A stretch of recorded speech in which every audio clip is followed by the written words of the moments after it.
So we're on. This week, very interesting episode for you. We've got Gordon with us from Marloe Watch Company. Now, before we delve into this, we were hoping to have Gordon in person, but unfortunately, the notorious British summertime decided otherwise. And the Thunder God himself opened up, I think, on Wednesday or Thursday, and he hasn't left yet. And that's disrupted so much travel networks within the UK. It's actually put my bloody garden about 4 inches underwater. So we're all just enjoying a glorious British summertime at the minute. So as such, we're doing it remotely. So Gordon's joined us via video link. Gordon, welcome, mate. How are you doing? I'm fine, thanks. Yeah, a bit of a disaster yesterday, but you know, it is what it is. You just got to adapt. You just got to adapt. So. 100%, mate. 100%. But we're here. It's happening, which is fun. So first and foremost, mate, thanks for joining us. What we like to do with all our guests, mate, really at the beginning is certainly go back to who you are, what you're about, what your background is. Tell us about you. So where did it all begin for you, mate? In Watchland. In Watchland, how did you get into this? Yeah. What's your background? Where did you grow up? A little bit about yourself. Right, okay, well, so I'm Scottish, as you can probably hear. So I grew up in kind of rural Fife. And, you know, throughout high school, I was really drawn towards the creative side of school. I was on another podcast recently called Design for Life, and they talk again about your background, and but from an educational standpoint, because they give it to kids as a kind of inspiration, if you like, to get into the industry of design. But I was quite heavily bullied, and so the creative arts, if you like, was my sanctuary. And then I just kind of gravitated in university to product design and innovative product design, it was called at Dundee, and that gave us the tool set to approach design from more of an industrial aspect rather than a aesthetic aspect. You know, how do things go together and why? And so when I came out of university into the open world, I couldn't find a job because nobody wanted to hire a new graduate. You needed experience. Nobody was willing to give you experience. It was like a feedback loop of kind of nothingness. So I ended up finding a job as a model maker.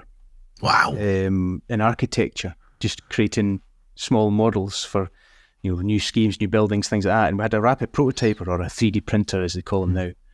And I was heading it up. So I had access to this technology. And the job was exciting, but it was round the clock. You had to be there round the clock. And it was, after 6 years of that, you're ground to a pulp. And I thought, I need a way out of this. How do I get myself out of this situation? Yep. And so I thought, well, I'm really into watches, and maybe I could start do a watch design and try and get that made. And so I used the rapid prototyper to create these designs and created a project and sent it out into the world. And they just bombed. Okay. Nobody was in. It was in 2011, so just kind of post-recession. Yes. No interest whatsoever. And I was really gutted. I put so much effort into it. So, right, forget that. I'll just concentrate on family, and just left it. You know, the kind of breadcrumbs, the legacy of that project just sat. And in 2015, out of the blue, I got an email from a guy called Oliver, and he said, "I've been stalking you over the internet." That's always a troubling line, isn't it? I didn't know how to place it. It was a bit odd. But anyway, he was living in Sweden, and he'd seen this kind of surge of new watch brands coming out, and he thought, I really fancy doing that. But he's not got a design mind, and so went looking for somebody to get advice off of. Yeah. And he was turned down left, right, and centre. Do it for yourself, or, you know, people would draw a kind of back of cigarette packet sketch, and there you go, there's your design. And then he found this breadcrumb of me doing this project. He thought, that guy seems to like what he wanted to do, and then seems to know what he's talking about. So we had a back and forth. And after about 2 weeks, I was like, you know, I'm not really interested. I was about to have my first child. I've got different priorities now, and I'm not really too keen on this project. Anyway, good luck to you. And as it sat with me, I thought, no, I've missed an opportunity there. Yeah. And so I wrote back to him and said, tell you what, let's do it together.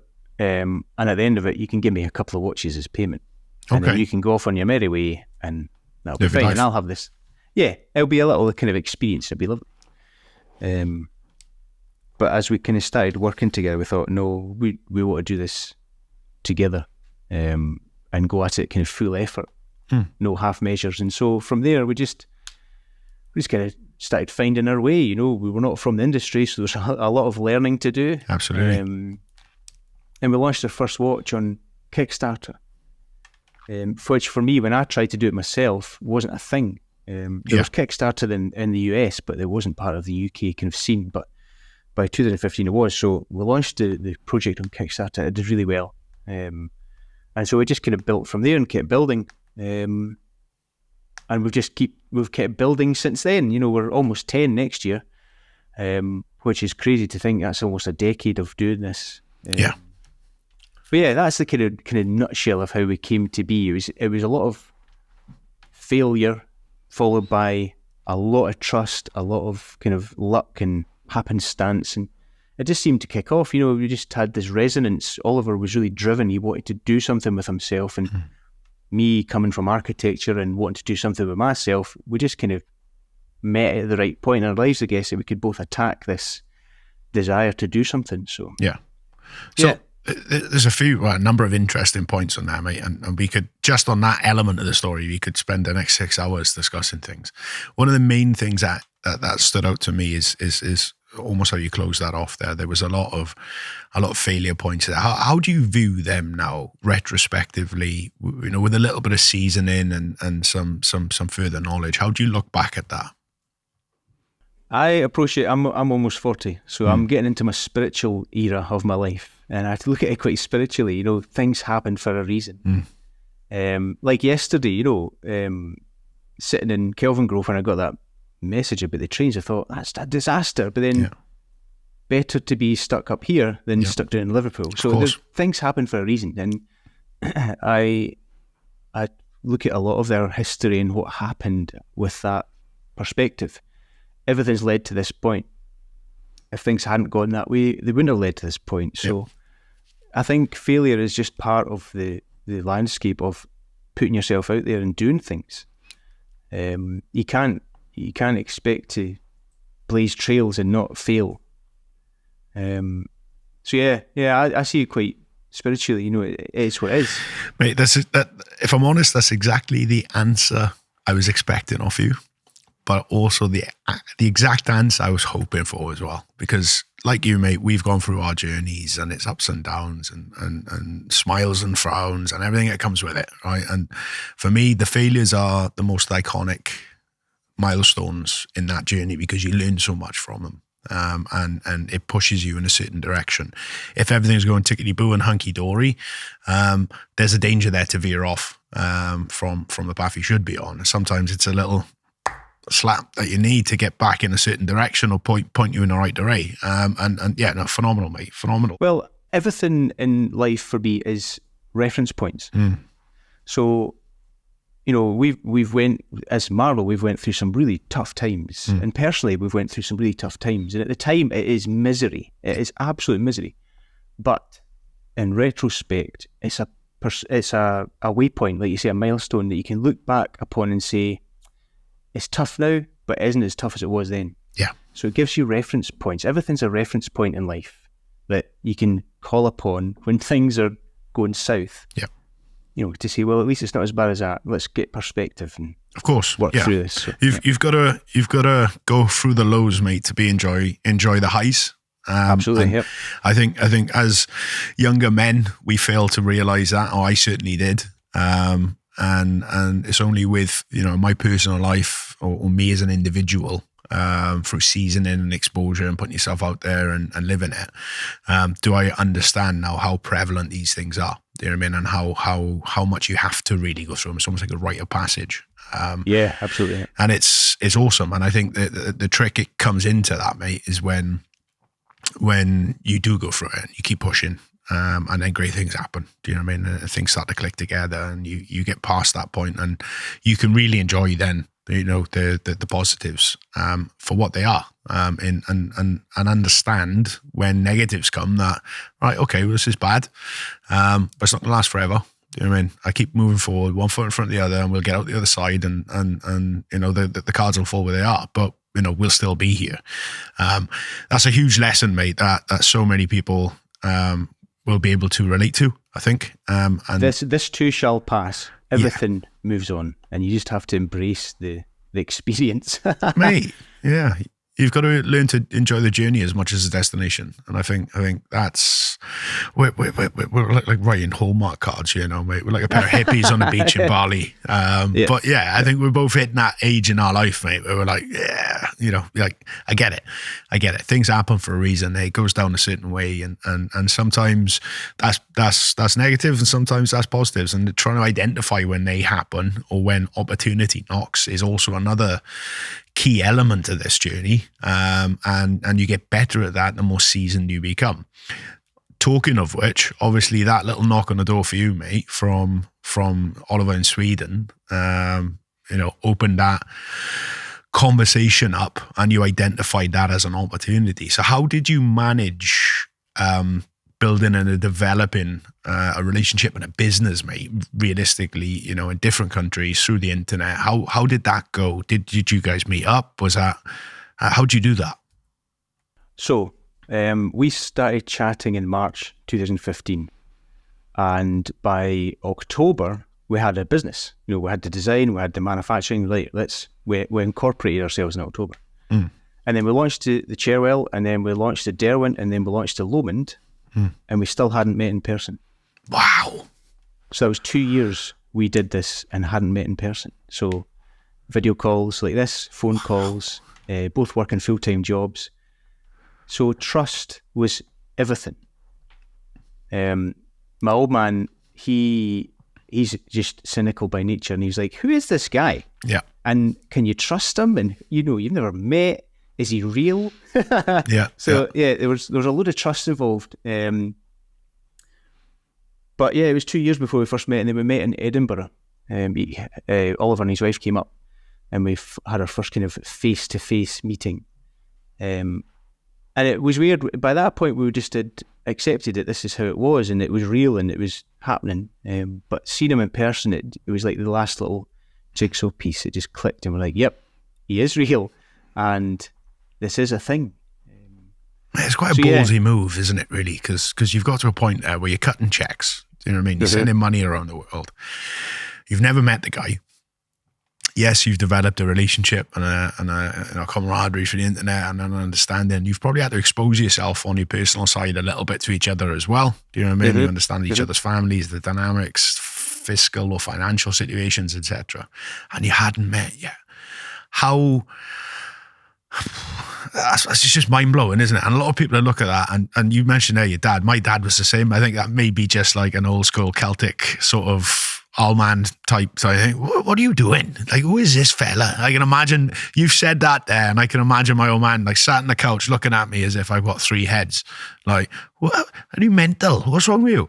Proper Welsh accent on him. But yeah, it's such a ballsy move, and kudos to you, mate, for taking that risk, essentially, because this fundamentally at one point he was just some guy off the internet had appeared one day in your inbox.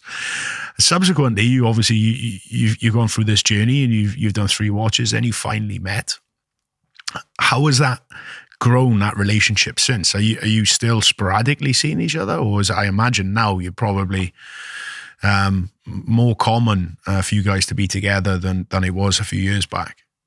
Oh, absolutely. I mean, so it's been a difficult 10 years, and just in terms of the world and what has happened, you know. Of course.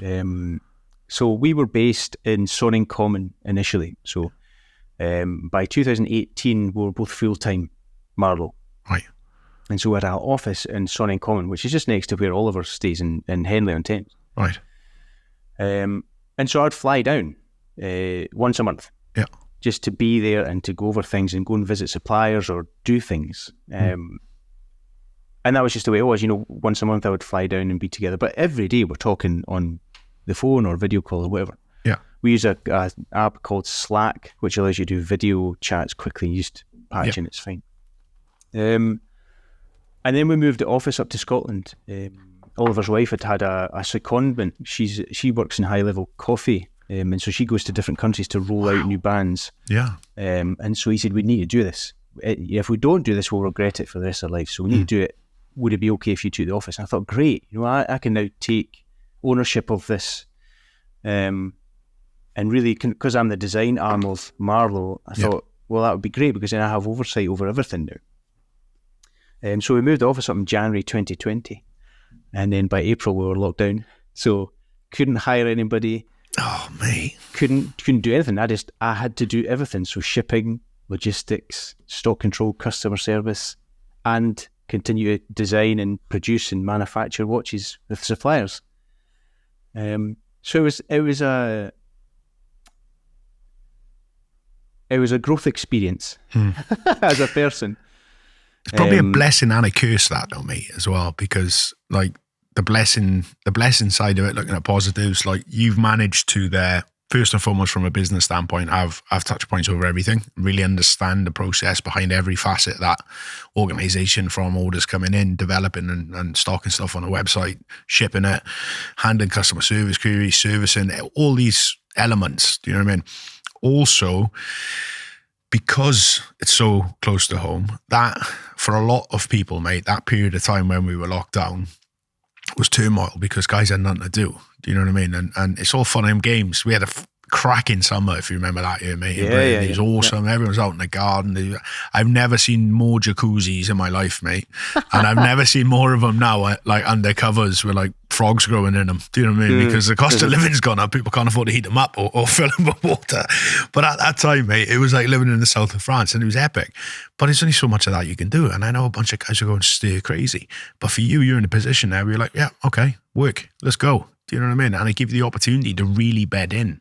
And I think this community, the Watch Game, mate, really came into its own during that period. It was very community led. You had the opportunity to engage with a lot of people through the internet and grow relationships and develop brand stories and identities and everything else. Did you find that, mate? Was that a positive thing for you? Yeah, I'm a wee bit reluctant to say how good it was for us because it wasn't good in terms of the human perspective, but our business grew. Yeah, our business grew because everyone was at home, like you say, going, what do I do? I've suddenly got furlough. I'm going to treat myself because I'm feeling a bit down. And so our business grew and it was really great. We were so well supported. Yeah.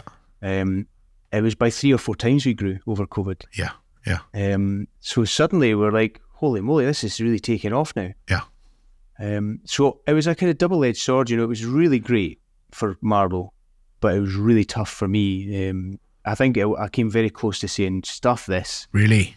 Yeah, because the way we tried to work it was because my wife was at home and my daughter was at home. We were homeschooling as well, and so I would then leave to go to the office for a day, and my wife was like, I'm not coping. So we ended up doing it a kind of Monday to Wednesday at home, and then Thursday, Friday was going into office and shipping out the orders. And of course, because we grew, we were shipping out like 200 orders a week. Wow. So that meant like picking 200 watches, packing 200 watches, getting DHL to come in, all the protocols, all that kind of stuff. So by the time we got to like coming out of lockdown, I was done. And I was like, stuff this. Yeah, I get it. But luckily, by the time we came out of lockdown, we could hire folk. So then that took a bit of pressure off me, and it did kind of dissipate, that pressure dissipated, and it was fine. But yeah, for a time there, it was just, forget this. And of course, Oliver was stuck in the Netherlands. Of course. Going, I want to come and help you, but I can't. And he was stuck in his house with nothing to do in terms of like physically couldn't do anything. So he was he did a lot of customer service and a lot of calling and things like that. Yeah. But he was like, I want nothing more than just to come across and help you. Right. So the dynamics of that, the whole period was so difficult from a business perspective. It was crazy. It certainly was a challenging time for a lot of people, mate. And I'll be honest, if I told you that we didn't, I'd be dishonest if I told you that we didn't experience growth either. We absolutely did. And I think that's not just us in isolation. I think the whole industry did during that time. As you say, people were furloughed, and guys were at home with expendable income, yearning for something to to feel better about through a purchase.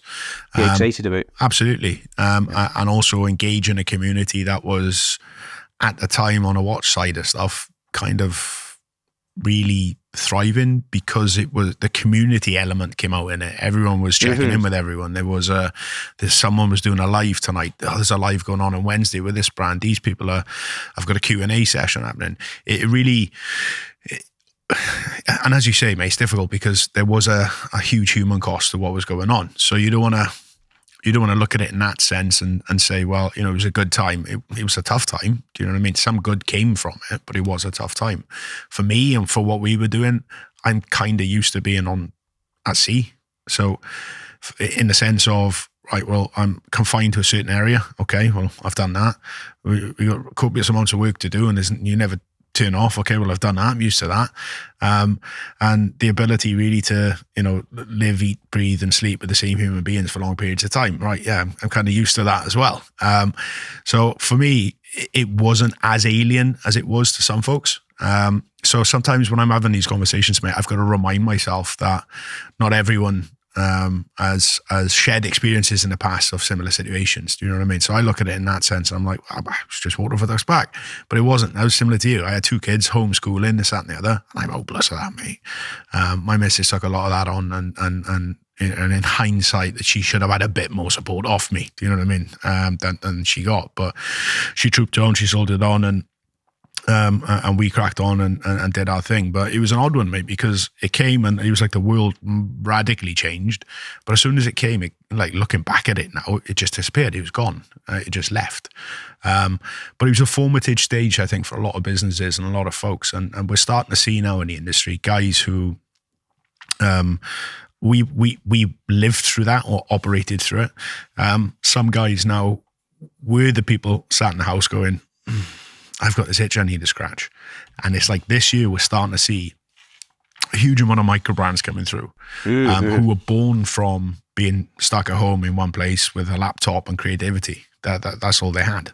And it's fascinating to see now that boom coming up in the industry. Yeah, I know you were down in London a few weeks back or a few months back at the show. I was there at the same time, and I couldn't help but notice the volume of brands that we chat to who are born of that environment. We've had guys on the podcast, numerous ones who have sat down and said, yeah, well, mate, I was stuck in Hong Kong, or I was stuck in this place, I was stuck there, and it's just something I've always wanted to do, and I thought it's now or never. So it's a fascinating time, mate, for all of us. But yeah, I think at that point, mate, we'll probably park that element of it, if that makes any sense, because we got wax lyrical on the ins and outs of COVID and the impact it had on everyone till we're blue in the face. Something I've noticed with you, mate, and what you guys have been up to is the high level of creativity in and around your designs. Now, I particularly love the Spectre. I love the ergonomic element of that, how it feels, how it looks, how it is. But you guys stand out a lot in comparison to other watches in the space, not only in and out of the UK, but in and around the same sort of price range. And you've really clearly developed your own design language, and you're not afraid of pushing boundaries. If you look at the Astro, for example, things like that, that's a radically different watch to what you can go out and find just regularly. Can you talk me through the design process on that, or what the story is behind that particular piece, mate? The Astro, please. So we approach design from a research heavy perspective. So it came out of the back of doing the Coniston, which was. So at the start we would just design watches that we liked the look of. Yeah, we like that. We're gonna do it. That's fine. And then we asked our community to name our next watch, and somebody came up with the Coniston. Like, why the Coniston? And they said because of the water speed records that go on that patch of water. We're like, oh, that's interesting. So the more we looked into it, the more we thought, God, there's a whole scene here that we never knew about. And so we started I started to do a lot of research into these areas, so that by doing this research process out of the back of that, the watch would feel like it's part of that world rather than just kind of retrospectively adopted to that. Like, it's got a plane on the front, it's a pilot's watch. Yeah. And And so it continued. I would do this heavily immersive research process for all our watches, and so the storytelling and the marketing would come out of that too. And then one day Oliver said, we should really do like a square watch. And I said, absolutely not. Absolutely not are we doing a square watch. Why would we do a square watch? Who wants a square watch? He's like, no, I really think we should do it. Right, okay, let me have a think about it. And I'm a big space buff in terms of NASA and going to the moon. You know, I have this affinity with the moon for some reason. I don't know why. Maybe I'm a wolf. And so I thought, you know what perfectly fits the square aesthetic is the moon stuff, because they use these Hasselblad cameras on the moon. You know, it's iconic photos of Aldrin and Armstrong on the moon, and it's always like in a square aspect, and it's got these little crosshairs, reticles. Yeah. I thought, oh god, there's my in. If I could adopt the square aspect to that vibe, then we might be able to do something that's interesting and unique. I don't just want to do a square watch because I kind of want it to have a reason. Yeah. And so developed Astro on that basis, you know, using the kind of 1969 feel of things, and let's not make it a square, let's make it a squircle, so it's not, you know, hard and fast, it's got a bit of softness to it.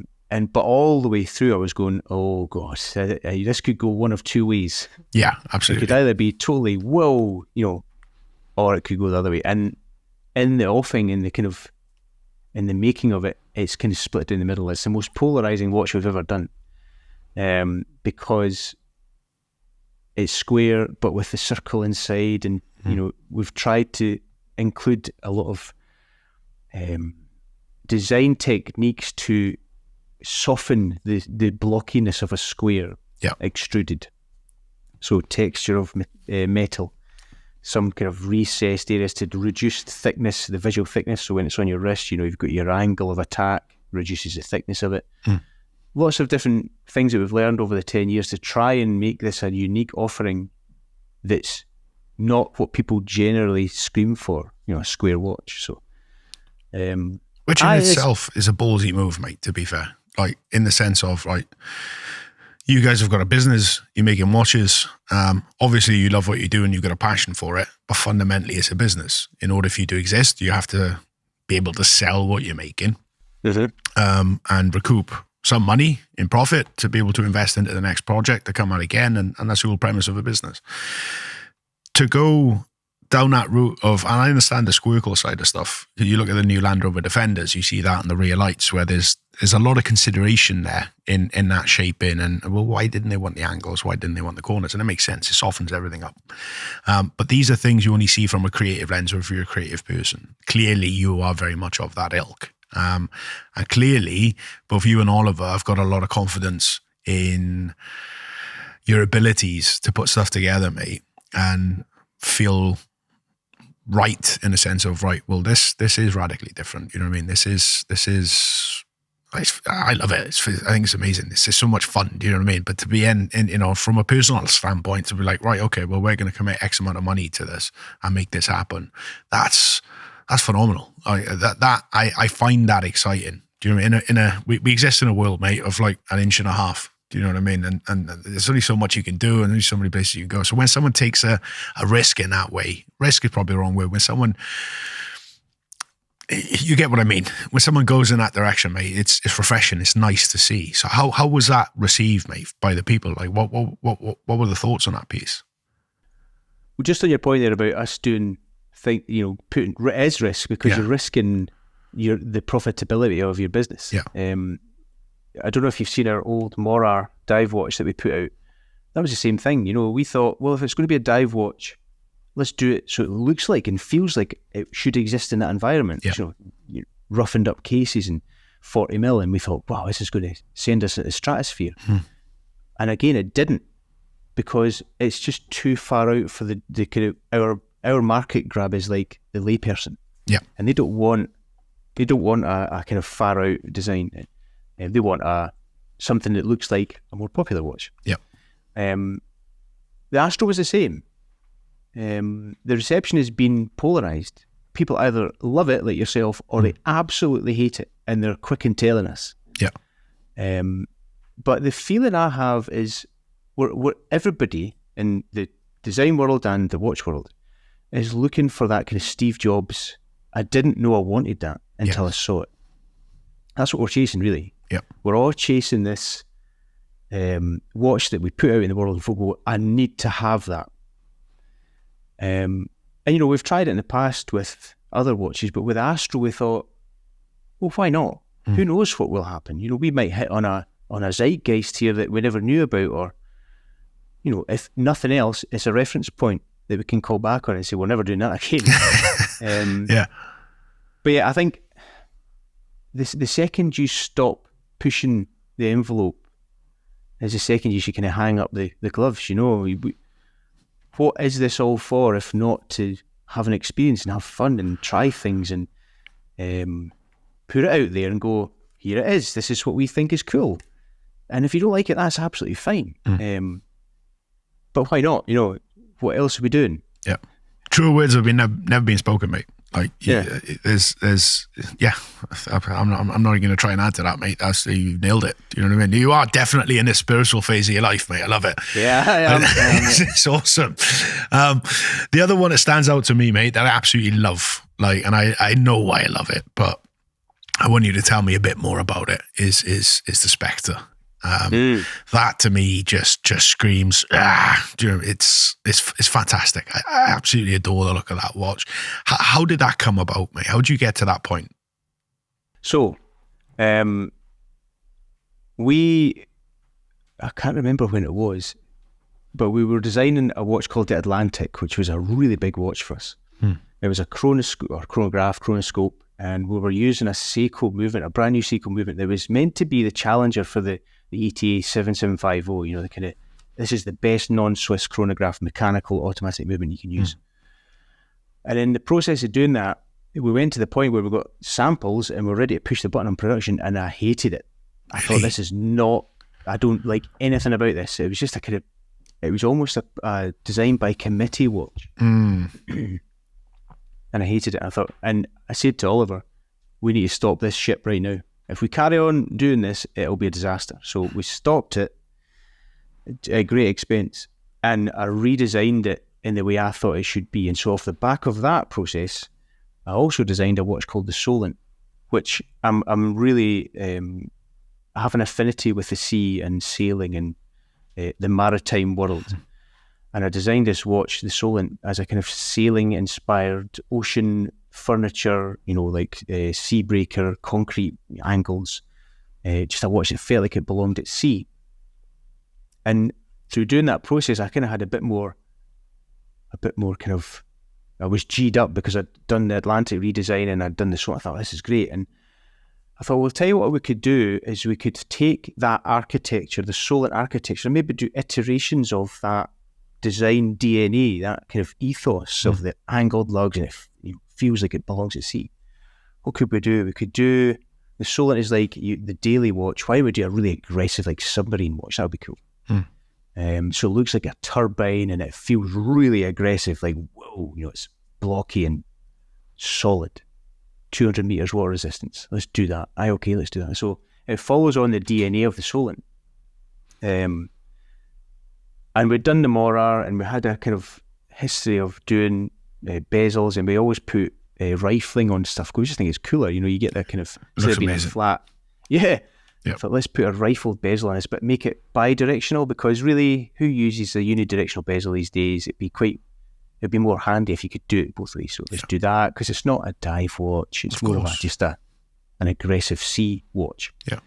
And so it just kind of followed from that, and we just developed it from the position of being like a more hardcore Solent, with these different kind of complications. So the turning bezel and different sapphire crystal. We just developed it from that standpoint. And then of course the Tay came out, which is a 35mm tiny little Diddy one, and that has the same architecture. So that's like the Solent group of watches. So that kind of forms a collection then okay. Yeah. So it's kind of, we call it the kind of the Solent family. They all share the same DNA, but are just iterations on that base design. Which I thought was quite cool, because I love the aesthetic of the Solent and I love the aesthetic of the Sceptre. So it's just it's just kind of taking it to its natural conclusion a wee bit. We do kind of one design and then move on to the next new design. Why not spend a bit of time just kind of in this one wee place and see what we can do, just as a way to see what happens, see what comes of that process. Mate, 100%. And as you said, you mentioned something earlier about having a reference point in the future.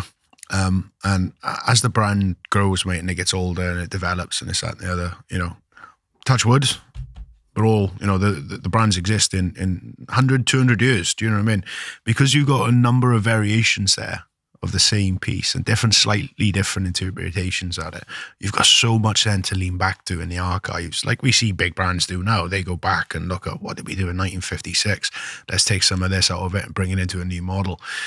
The power of developing a range like that, where there's a family of pieces, is you really get an insight into the designers at the time, looking at it back retrospectively to come up with a good blend, a good mix of stuff. And it's almost future-proofing Marloe in many senses, giving whoever the incumbent of that company is going to be in 100 years the ability to see in your brain a little bit, if that makes any sense.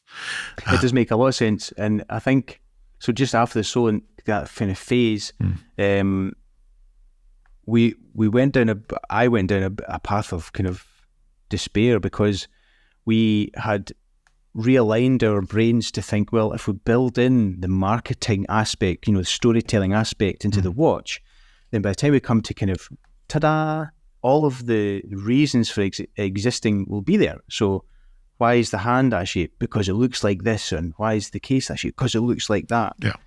And I just ended up in a kind of smoke screen of misery, because that's not how I operate. I need to do it. I need a process that is creative and allows dreaming. And I just stopped, and it was so obvious that Oliver said, "What's wrong with you? Why is everything that you're producing from a conceptual standpoint absolute garbage? It had no relevance for anything. It looked like it was try hard. You're trying too hard to shoot. Why are you doing this? Just design a beautiful watch." You weren't. I can be. Yeah, you weren't clicking with the muse at the time. If you constrict your creative brain to everything has to have meaning, you end up with rubbish, because it's almost tantamount to design by committee, because you're not allowing yourself to be loose with stuff. You say, no, it's good. You've got putting in a really strict framework. But then having that chat with Oliver and coming out the back going, just do whatever you want to do. Forget about anything else. Do a watch for you. And it allowed me to rediscover why I fell in love with watches in the first place, wearing watches, what excites me about watches. And then the Daytime, we're about to launch a watch called the Daytime, and that was the first watch out the gate after that process of kind of hitting rock bottom of creativity and then coming back up. But from that point onwards, everything that we have designed and are currently in the pipeline making feels elevated. It feels like it's a lot more refined and a lot more mature than it ever would have been had I not gone through that kind of downward slope of marketing dirge. So yeah, we talk a lot right now about dreaming and allowing yourself to dream and being open to dream, because if you start dreaming, you can do anything. You can do anything you want if you want to. But I hadn't done that. I'd kind of said, I can only do this. Yep. So yeah, I think like the Solent, doing that experience, now my whole way of doing things, I've had a sea change of doing things. I don't operate from a marketing perspective. I go down the research route and then just allow myself to create whatever comes out of that. Obviously, I have to try and lean on my abilities that I've kind of gathered over 10 years. I have crushing self-doubt, and I have imposter syndrome, and I have all the things that go on in Watchland. But I just have to trust the process. So yeah, it's a bit different now as to when it was with the Solent, and I think and I hope that it's recognisable in the stuff that we're putting out now, that it does feel a bit more refined and it does feel a bit more mature. I don't know. I think you're right, mate. I think you've nailed it. And it comes back to the conversation we were having earlier about going through the process and enjoying the journey as much as the destination. Having to do your 10,000 hours and looking inward and what is it that makes you happy? When are you, I mentioned earlier the muse. The muse is this mythical thing that we can tap into from time to time. And we are, mate, this is a Bali conversation, this at this point, isn't it? We should be on a beach somewhere with tie-dye pants on. But Yeah. it's 100% right. From a creative standpoint, mate, you need to be in a position where you are an environment where you can flow. You know what I mean? To come up with ideas, concepts that you want to make a reality, no matter what you're in. You talk to musicians, they'll tell you this. You talk to guys in stand-up, they'll tell you this. You talk to people designing cars, they'll tell you this. There's a set environment in which you thrive and flourish. And you have to go through the process to really understand what that is. You know, for you, mine is what it is for me. Yours will be what it is for you. For me, it's fishing. I love to get out. I get on the water. I disappear. My phone signal just goes boop, boop, boop, boop, bang. I'm gone. And I'm free. I'm free of the world. I'm free of everything. And I can creatively conceptualize things in my head. And it gives me the opportunity then to come back and put things on the paper. And then you grow from that position. But you have to go through all of these iterations, all of this process to really understand what it is for you to get there. And by the sounds of it, you've gone through that. You've discovered what that is. And now you know how to get into your flow state of creativity, which will allow you to really take all of the lessons you've learned over a period of time, add them into the mix, and then you're creating, again, more considered products. So out of curiosity, mate, what is that? What is that? If I'm Oliver, I'm on the phone to you now, I'm like, mate, we need to design a watch. Go nuts. Put the phone down. What's your perfect environment? What do you do? Where'd you go? I go out and about. Yeah. I go out and about. I go to museums. I go to libraries. I go to places where people are. You know, I thrive off of people. People are what get me going. Yeah. People history. Yeah. The endeavour that people go through. I want to do this, and I'm going to do it no matter what anybody says, and and they do it. Yeah. But they go through this journey, and that really does excite me. The human aspect of everything is the basis of all creation, and I just get so much out of that personally for my process of designing. You know, it inspires me to think somebody went against the grain there and went against all advice and did it.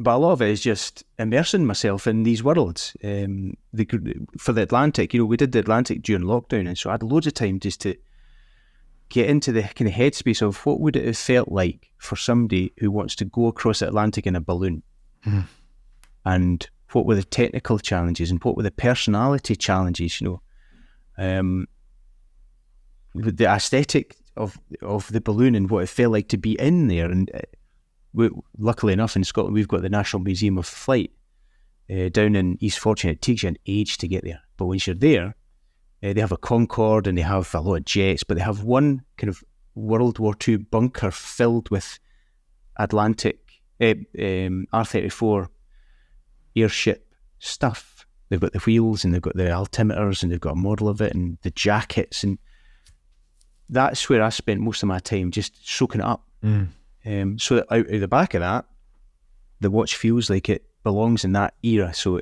the straps were ribbed like the jackets, and the dial colour was matched to the carcass of the R-34 airship. It was like a deep blue, and you're able to do all this and it feels part of that world, but then it's already, you can speak about it easier because you've got these tie-backs to the history of it.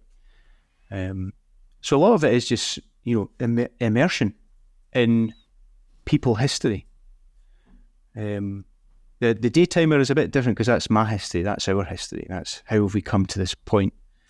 But going forward, we've got loads of watches in the pipeline where it's little worlds that you wouldn't really thought about, or thought were interesting until you see the people behind it, and then you go, God, that is really fascinating. That. So I guess I've not really answered your question there, and I just go out and I just try and get as much info as possible.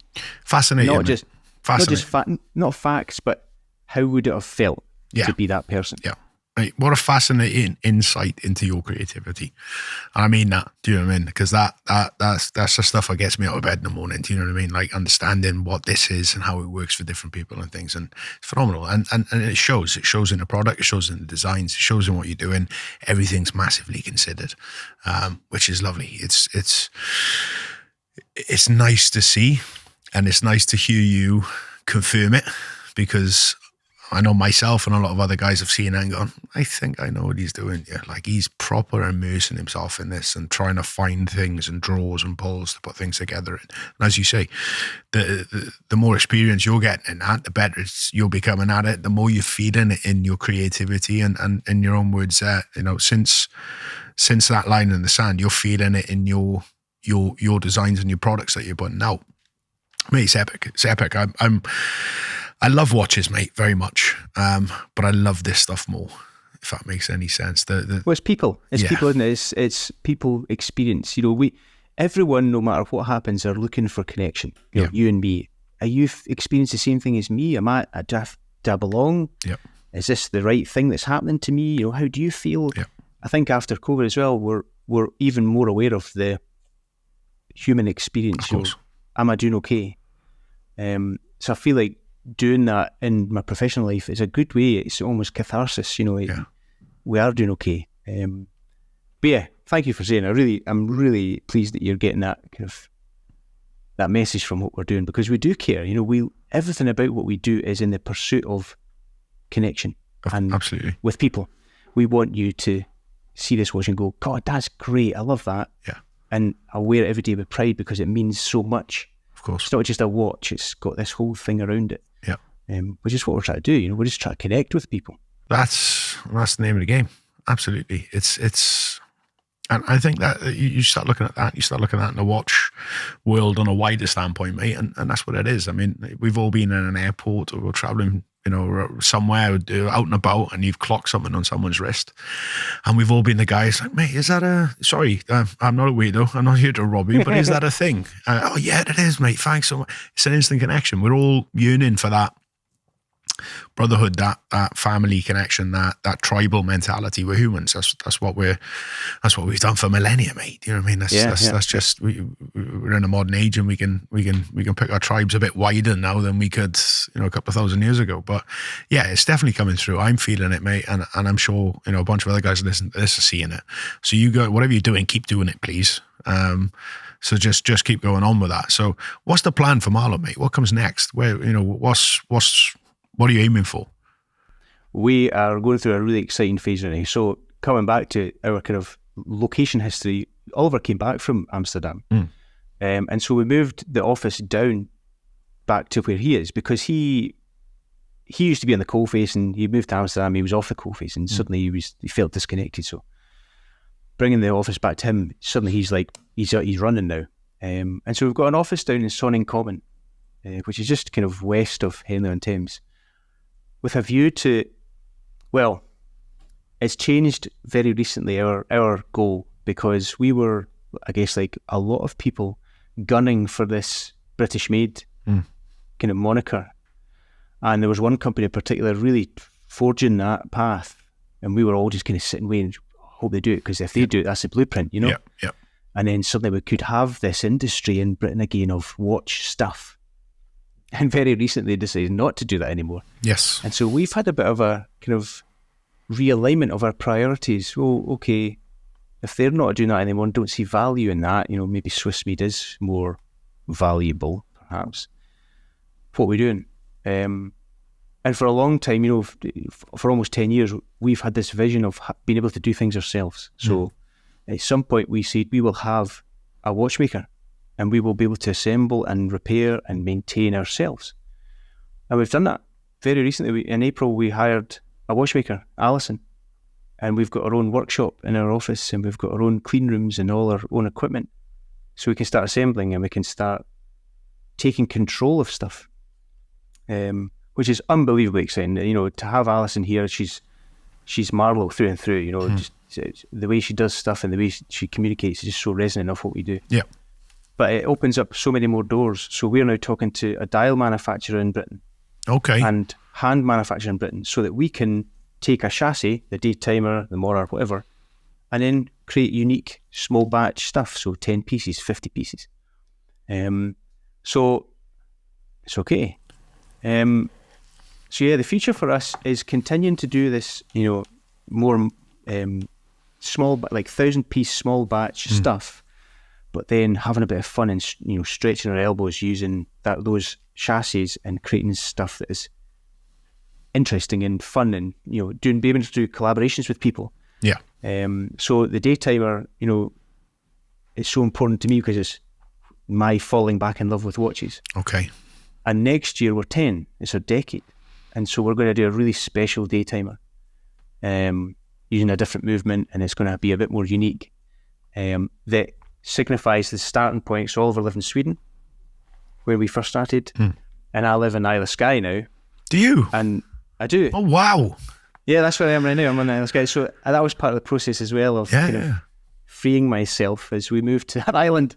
Oh mate, amazing! I love Skye. I love a lot of the whiskey up in that part of the world, I must admit. As do I. Yep. As do I. Yeah. I'll find an excuse, mate, to take the boat out and head north. And, please do. Welcome you, open arms. Beach myself in Skye. Yeah. But the flag, we've got our own flag in Skye, and it's almost identical to the Swedish flag. And so we've got this colour palette now of sky blue and yellow that we're going to use for this celebration of a decade, and we're going to get the dial made in Britain, and it's going to be really exciting. So the future for us is trying to kind of continue to do what we're doing, but then do a lot more small, fun stuff ourselves. Mate, I'm excited. I'm so excited to see how this rolls out. I'm so excited because I've enjoyed watching the journey, mate, from afar. Do you know what I mean? I really have. And I've enjoyed, and all credit to Oliver as well, in fairness, bless him. He's not here today, and I'm sure he's had a massive impact in the business, but I've enjoyed watching you click into the creative muse and find your rhythm, and mate, it's epic. Like, I'm enjoying it. So please continue. Where can the people find you, mate? We can find us everywhere. We're on TikTok now. Are you? You modern gentleman, you. I know.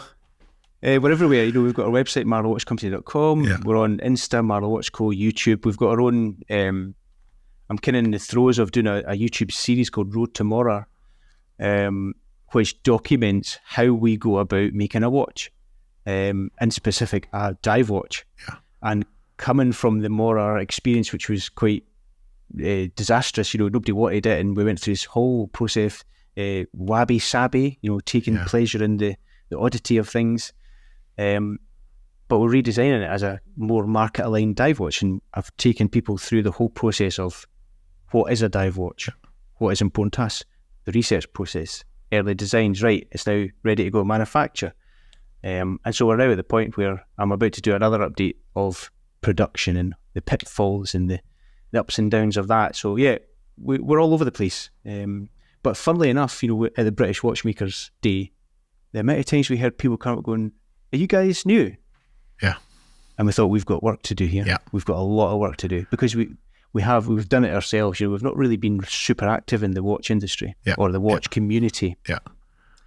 So I'm desperate to change that because, I love community, and I think we've just always felt a bit on the fringes. So we'll be doing a lot more events. We'll be out in your face a bit more, just kind of singing our song and saying, come and have a look at us if you think it's interesting enough.